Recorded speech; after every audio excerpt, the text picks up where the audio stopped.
I've seen a lot of videos on the internet recently of the Soul Train, and I wanted to talk about it. Hello, my name is Noelle, I am a paramedic, and I want to help you not need me.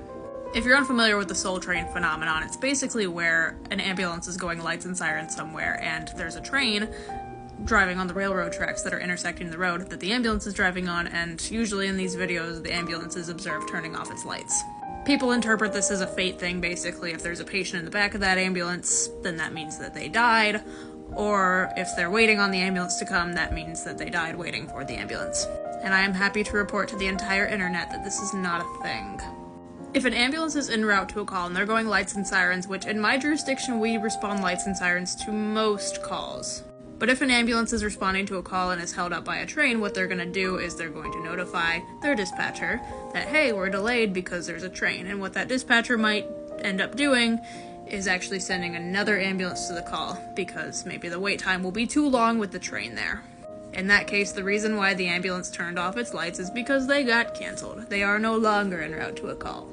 And let's say the patient did in fact die while waiting for us to come, like their heart legitimately stopped while they were waiting for us to show up.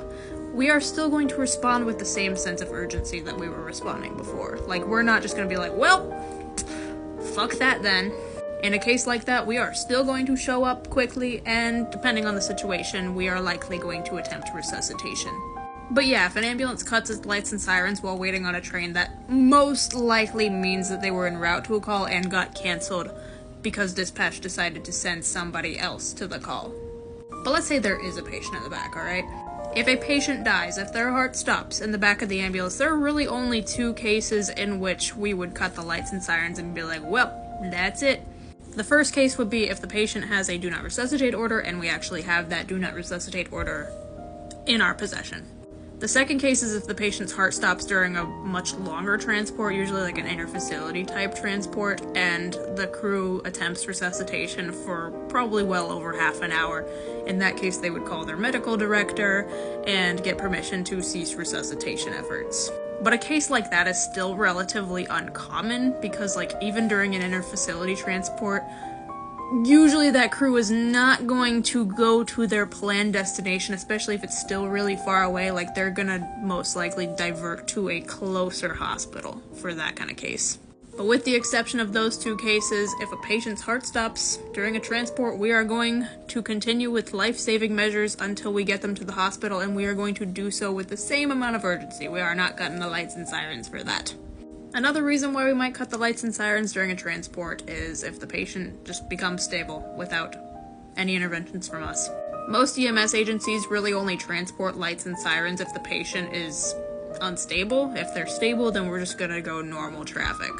Now, a patient going from needing life support to not needing life support is generally not something that happens within the course of an ambulance transport.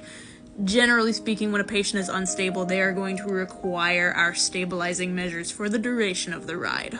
But if an act of God occurred, and the patient was suddenly completely stable again without our help, then we might cut the lights and sirens. We also may have an unstable patient back there and be held up by a train, and we may just cut the lights and sirens because there's not really any point in having them on because, I mean, nobody's getting out of our way.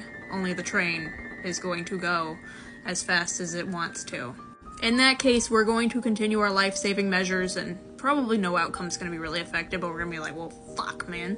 In conclusion, the Soul Train is really in no way prophetic, it's just inconvenient.